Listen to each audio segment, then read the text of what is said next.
From bad to worse, inside Trump's worst 3 weeks of the 2024 campaign, the August 2 dinner at the home of Cantor Fitzgerald CEO Howard Lutnick was a high-powered affair. Among the roughly 130 people who attended were some of Donald Trump's wealthiest supporters, including billionaire hedge fund financier Bill Ackman and Omeed Malik, the president of another fund, 1789 Capital. Some guests hoped Trump would signal that he was recalibrating after a series of damaging mistakes. He did not answering a question that voiced concerns about the upcoming election during a roundtable discussion.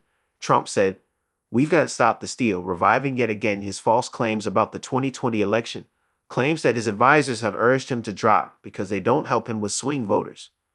According to two people present, Trump also brought up his remark, made 2 days earlier, in which he had questioned U.S. Vice President Kamala Harris' racial identity. It had been a display of flagrant race baiting, and it instantly reprogrammed America's TV news tyrants. He falsely claimed that Harris had only recently decided to identify as black for political purposes. But Trump showed no regret. "I think I was right," he told the donors that Friday night. The fundraiser came amid a stretch of flailing and self-harm that began after President Joe Biden's July 21 withdrawal from the race and the endorsement of Harris. Trump has found the change disorienting. Those who interact with him say he had grown comfortable campaigning against an 81-year-old incumbent.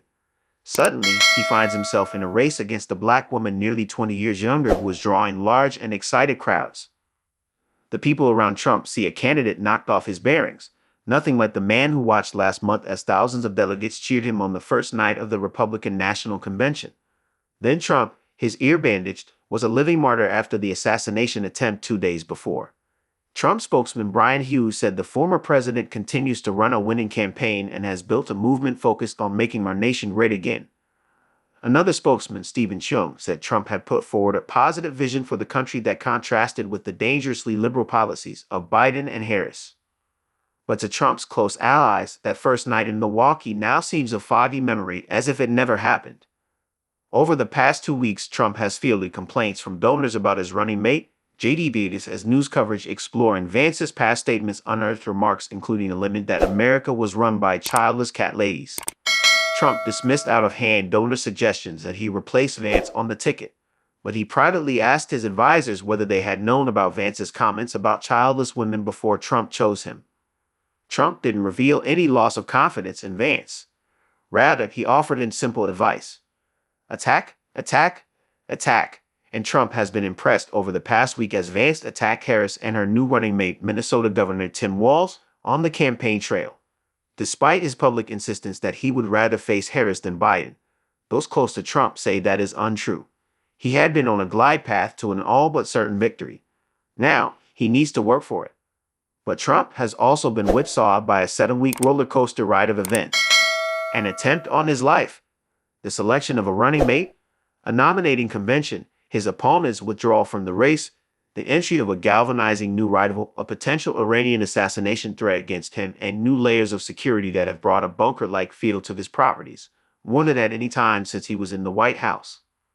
Also unsettling to him, for the first time in Trump's political life, his opponent has received more sustained news coverage than he has.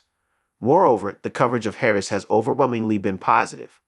Harris has gotten the equivalent of the largest in-kind contribution of free media I think I have ever seen in all the years I've been doing presidential campaigns, said Tony Fabrizio, the Trump campaign's chief pollster. Trump has seemed to want to wish his new situation away. He claimed on Truth Social, without evidence, that Biden regretted his decision to drop out and wanted to undo it. He has talked repeatedly about how badly he thinks Democrats mistreated Biden. He has complained about how unfair it is that he's had to start the race over again. He has vented about wasting time, energy, and millions of dollars on Biden, only to find himself facing a new opponent for the final 100-day sprint.